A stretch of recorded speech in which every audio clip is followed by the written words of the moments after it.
Hello and welcome back to the Redcoat Rundown. I'm Dahlia. And I'm Brooke. Starting off with some exciting events we have coming soon. A time where the stress seniors have had on them culminates in releases. And where underclassmen get to get out of class for 30 minutes. The second semester capstone students finally have their exhibition day on May 20th. Brooke and I are already done with our capstones, and after a long day of presenting, my only thought was, I'm so glad I don't have to do this anymore. Tired of Chicago? Would you like to spend a night in New York City? Oh no, the Unified Theater play is about New York, not Chicago. Again, with you not understanding my musical theater references. Hey, all I know is that the Unified Theater's original production of Night in New York City is opening on May 15th. I mean, I would much rather see a Unified production than Chicago, but I do prefer New York pizza. All of this about you mentioning food reminds me of the upbeat picnic happening on the 22nd. It'd be a shame if someone in a giant ant costume decided to take a little more than their share of picnic food. Do you have a giant ant costume? Calling all girls looking for a career in public safety. From Friday, July 25th to Sunday the 27th, the Girls Future Firefighter event is open to all young women ages 13 to 18. That seems pretty interesting. I mean, I would definitely be a weekend to remember. Not to mention the resume boost it is. Congratulations to all of our senior BHS college athletes having their send-off on the 16th. Speaking of celebrations, I hope all hosts and members have a great time during their party on the 19th. All of your hard work has definitely proven you deserve it. Speaking of hard work, let's check out some recent highlights with sports. Welcome back to the Sports Corner. I'm Taylor giving this week's sports update.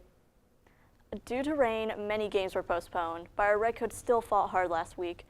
Girls lacrosse celebrated their senior night, but had an unfortunate loss against East Catholic.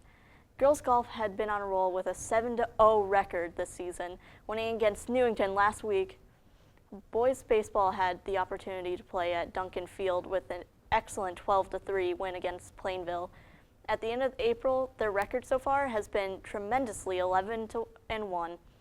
Additionally, girls softball has had an impressive record of 9-3 this season, winning their game against Newington last week 10-4, as well as winning against Plainville the week before with an amazing 11-0 score.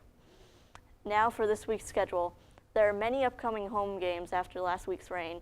First off, softball will be played at home from Monday through Wednesday. Girls tennis and baseball will also play in Berlin on Monday. On Tuesday, there's a track meet and girls lacrosse game. Then on Wednesday, baseball, girls golf, and boys tennis will also play. Finally, Thursday brings more baseball and girls tennis, as well as the boys lacrosse game. That's all for today. Good luck to those teams. Thanks. And congratulations to all athletes still putting in the hard work. Especially when they're fighting the end of year crawl to finish. I mean, I can feel the senioritis every day. We only have 23 days left of school, and we also just had senior prom on the 10th.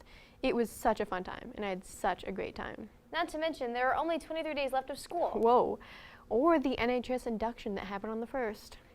Congratulations to the many new great members. Or the amazing performance that was the Spring Choral concert that was on the 7th.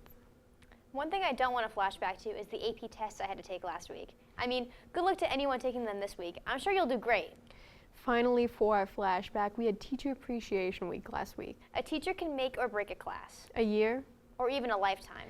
Whether it be math, English, history, science, language, or any other subject, teachers shape and form the next generation of adults. They teach not only their subject, but lifelong skills, opinions, and habits. At BHS, we appreciate our teachers not just for 1 week, but all year long. After looking back into the past for so long, I think it's time to look into the future and go to John with John's Daily Forecast. Starting on Monday, we've got a day no one would have thought would have such a hard rhyme taking up all the time. Now move on to Tuesday, we ought. Now a day that has both doctors and Dahlia shaking in their crust. It's Apple Pie Day. Next up on Wednesday, we love to bark about all of the members here at Redcoat Rundown. But today, we positively appreciate Brooke. It's Chihuahua Appreciation Day. This Thursday, we have a day for all to enjoy. Make sure to spread some awareness for National Accessibility Day. Closing out on Friday, we have a day that, without human intervention, might not be here forever. It's Endangered Species Day. Now, heading back to the news desk. Whoa, those are some pretty crazy days. I can't wait to see what next week plays. When I go over to Rundown, I'm sure it'll be a throwdown. I can't wait to see what John says. That was a beautiful haiku. Do you know what a limerick is? Yikes. It was John's day for Monday.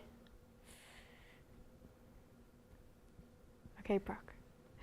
Make sure to check out the APR exhibition in the library from May 12th to the 23rd. The opening reception is on the 14th. Speaking of fun events, the 8th grade fly-up is on the 23rd. Just so you don't get confused and think to yourself, wow, the freshmen look younger and younger every year. Next up, we have a softball fundraiser, Play for Paws.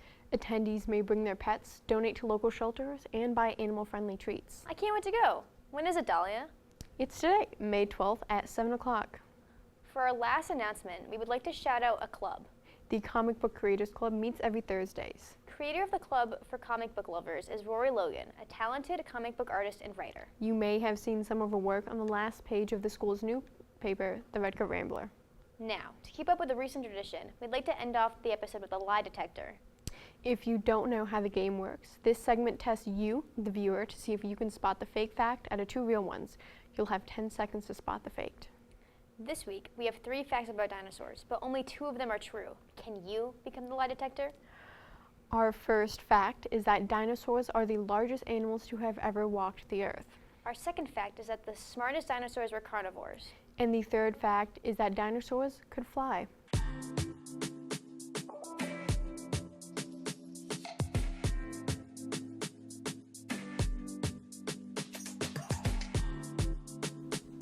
And the lie was number 3. While you may have thought of pterosaurs like the pterodactyl, they're not dinosaurs. That's all from us today. See you next time.